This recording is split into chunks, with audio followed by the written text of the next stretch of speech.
Salut, c'est Mathieu de Terra Bien-être, j'espère que tu vas bien, que tu es en pleine forme et aujourd'hui on se retrouve dans une nouvelle vidéo dans laquelle je vais te donner 9 astuces pour réduire ta consommation de sucre au quotidien. Si tu ne me connais pas, je m'appelle Mathieu, j'ai 23 ans et sur cette chaîne je te parle de 3 sous-thématiques en particulier, une alimentation saine, moins transformée, des produits naturels, également des médecines douces. Donc si ces 3 sujets t'intéressent, n'hésite pas à t'abonner en cliquant sur le petit bouton rouge en bas de ton écran. Donc le sucre, comment réduire sa consommation de sucre au quotidien, c'est donc le sujet de cette vidéo et on en parle juste après ce générique.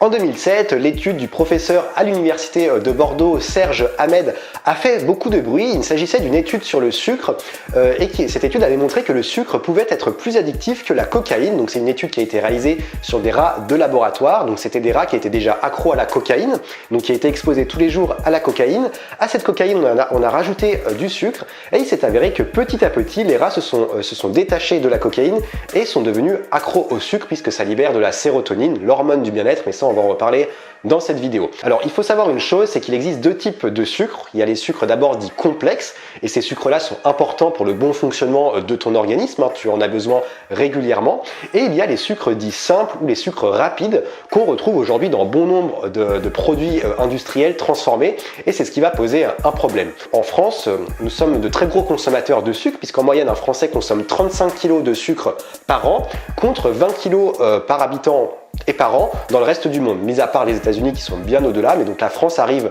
en deuxième position mondiale en termes de consommation de sucre, donc tu vois qu'on consomme beaucoup plus de sucre qu'on devrait en consommer, et l'OMS recommande une consommation de sucre de 35 grammes par jour et par personne. Une surconsommation de sucre peut avoir beaucoup d'impacts négatifs sur ta santé. Ça peut entraîner d'abord une forte addiction. Aujourd'hui, beaucoup de personnes, et des fois sans le savoir, sont addictes au sucre, puisque le fait d'ingérer du sucre va libérer de la sérotonine, l'hormone du bien-être. Ça va donc agir sur le cerveau comme certaines drogues peuvent le faire. Ça peut également entraîner, donc ça tu le sais, de l'obésité, un diabète de type 2. Ça peut entraîner également troubles de l'attention chez certains enfants. Ça peut entraîner certaines maladies et certains cancers, notamment le cancer du côlon, de l'utérus, du pancréas, puisque certains sucres, certains édulcorants notamment sont très agressifs sur le foie et sur le pancréas, des cancers de l'utérus, des cancers du sein, etc. Et ça peut également entraîner un vieillissement prématuré des tissus de ton corps, donc notamment de ta peau. Ma première astuce pour réduire ta consommation de sucre, c'est d'éviter tout simplement les aliments industriels transformés. Alors pour te citer quelques exemples de produits que tu peux retrouver en magasin, en grande surface, tu as par exemple donc les plats préparés, déjà préparés, tout fait, tu as les sauces, tu as certaines soupes, tu as le pain de mie, tu as les fameuses pâtes à tartiner, certaines salades préparées, la charcuterie, notamment le jambon blanc. Tu sais qu'on ajoute du sucre dans le jambon blanc, donc déjà pour rehausser la saveur et également pour changer la couleur. Alors justement, pourquoi les industriels utilisent le sucre dans de nombreux aliments? Alors dans un premier temps, ça va permettre de rehausser le goût, donc d'être meilleur gustativement. Ça va également permettre de mieux conserver les aliments. Dans certains cas, comme je te l'ai dit, pour le jambon blanc, ça permet d'ajouter de la couleur. Ils s'en servent également pour rendre addicts les personnes et pour pouvoir vendre plus derrière. Ma deuxième astuce, c'est tout simplement d'éviter les sodas et les jus industriels. Alors tu sais que par exemple dans une canette de coca, on retrouve 35 grammes de sucre et l'OMS recommande justement un apport de sucre de 35 grammes par jour. Donc avec une seule canette, tu as ton apport de sucre pour la journée. En ce qui concerne les jus industriels, on est à peu près sur les mêmes ratios. On va retrouver 25 grammes de sucre pour 25 centilitres, donc ce qui est une quantité énorme. Donc le problème avec ces jus industriels, c'est il y a beaucoup trop de sucre rapide et on ajoute également des additifs. Donc je te conseille tout simplement d'éviter tout ce qui est jus concentré, nectar de fruits et tout ce qui est également smoothie préparé, puisqu'en fait on va rajouter des mauvais sucres et on va perdre tous les nutriments, donc notamment des minéraux comme le calcium et le potassium. On va également perdre des antioxydants comme les polyphénols et on va également perdre de nombreuses vitamines, notamment la vitamine C. Ce que je te conseille, c'est tout simplement soit de manger manger le fruit brut, soit de te faire un jus de fruits pressé maison, et tu peux également te faire de l'eau infusée, c'est très très bon, comme par exemple de l'eau infusée à la menthe, de l'eau infusée au citron, ou de l'eau infusée à certains fruits que tu peux retrouver, notamment des fruits de saison, c'est toujours mieux.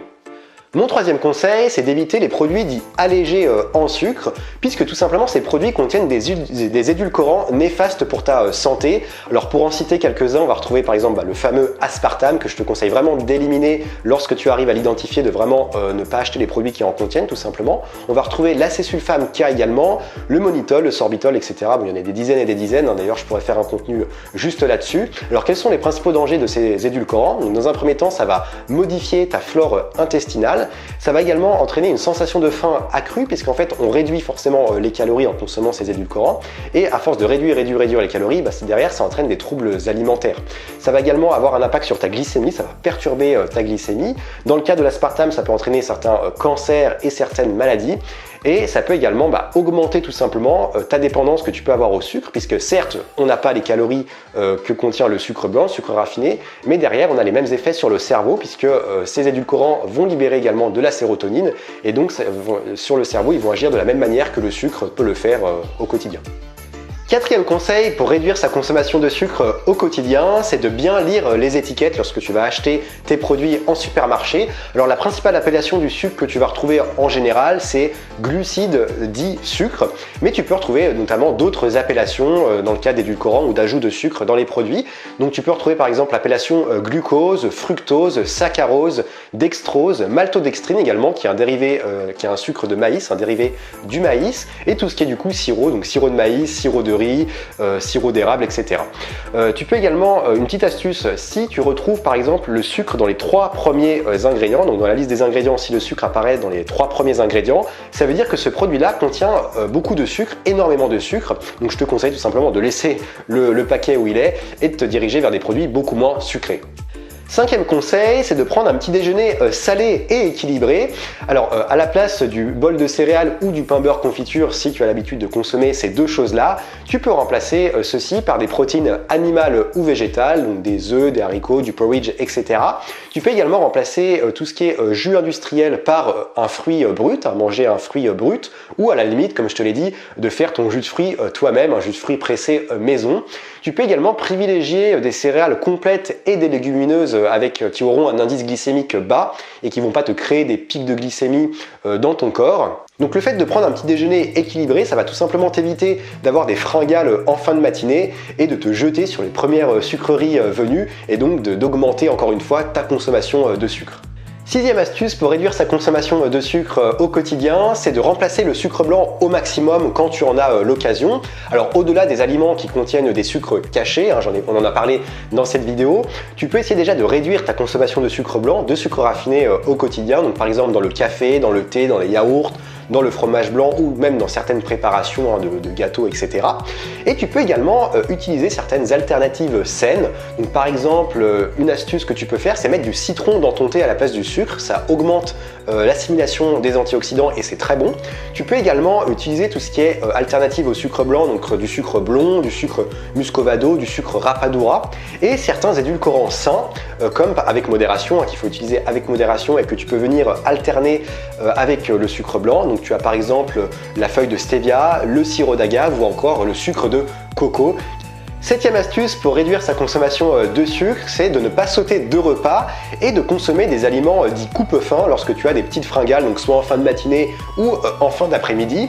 Alors en fait ce qu'il faut savoir, c'est que la sensation de faim est associée à une baisse de glucose dans le sang, donc ton corps va demander du sucre et donc tu vas avoir tendance à te diriger vers des aliments qui sont très riches en sucre et souvent en mauvais sucre. Alors tu peux prendre cette habitude, comme moi je le fais par exemple en fin d'après-midi lorsque j'ai des petites fringales, d'utiliser des aliments dits coupe-faim qui vont vraiment venir couper la faim très rapidement et qui sont très peu caloriques. Alors pour en citer quelques-uns, tu as par exemple le chocolat noir, tu as les amandes, tu as les bananes, tu as les pommes, tu as le son d'avoine que tu peux associer avec le fromage blanc, ça sera beaucoup moins sec et ça sera meilleur gustativement, et tu as également le pamplemousse. Huitième et avant-dernier conseil, c'est de bien dormir. Alors lorsque le corps est fatigué ou lorsqu'il est stressé, il réclame beaucoup plus de gras et de sucre, donc tu vas avoir tendance encore une fois à te diriger vers des aliments qui sont riches en sucre, riches en graisse et donc forcément qui ne sont pas bons pour ton corps. Donc le mieux, c'est de faire des nuits de minimum 7 heures. Donc si toi, tu te lèves tôt le matin pour aller au travail, l'idéal, c'est de se coucher plus tôt le soir. Et donc, il y a plein d'astuces pour ça, hein. Par exemple, se détacher des écrans, lire un petit peu, etc. Il faut également éviter de consommer des sucres rapides le soir. Ça va augmenter la glycémie dans le sang et ça peut causer des troubles du sommeil. Donc tu vois, on peut très vite rentrer dans un cercle vicieux, prendre l'habitude de consommer du sucre le soir, mal dormir et du coup le lendemain être fatigué et avoir envie de consommer encore du sucre et du sucre. Neuvième astuce pour réduire sa consommation de sucre, et la dernière, et d'ailleurs elle rejoint la première astuce, c'est de cuisiner soi-même. Alors lorsque tu cuisines toi-même, tu t'évites tout simplement de consommer des aliments qui ont été raffinés et auxquels on a rajouté du sucre. Alors bien sûr, il faut aussi veiller à consommer des aliments à l'indice glycémique bas et de réduire quotidiennement ta consommation de sucre blanc raffiné. Alors il y a 3 avantages à cuisiner soi-même. Dans un premier temps, tu t'évites tout simplement de consommer des aliments auxquels on aura rajouté des sucres rapides de mauvaise qualité. Tu t'évites également de consommer des aliments qui sont riches en graisses saturées et qui sont raffinés. Alors il faut savoir que tous ces aliments-là industriels transformés vont augmenter ta glycémie dans le sang et à terme ça peut avoir de nombreux impacts sur ta santé. C'est la fin de cette vidéo, merci à toi d'être aussi fidèle à Terra Bien-être. J'espère que ces conseils t'aideront à réduire ta consommation de sucre et à te sentir mieux dans ton corps. N'hésite pas à mettre un like à cette vidéo si elle t'a plu. Tu peux également me dire en commentaire si tu as l'habitude de consommer beaucoup de sucre et quelles sont les astuces que tu vas mettre en place pour réduire ta consommation de sucre. Tu peux également me suivre sur mes réseaux sociaux que je te mets juste ici si tu souhaites avoir d'autres conseils et d'autres astuces. Moi je te dis à très vite pour une prochaine vidéo et comme d'habitude prends soin de toi et surtout reste au vert.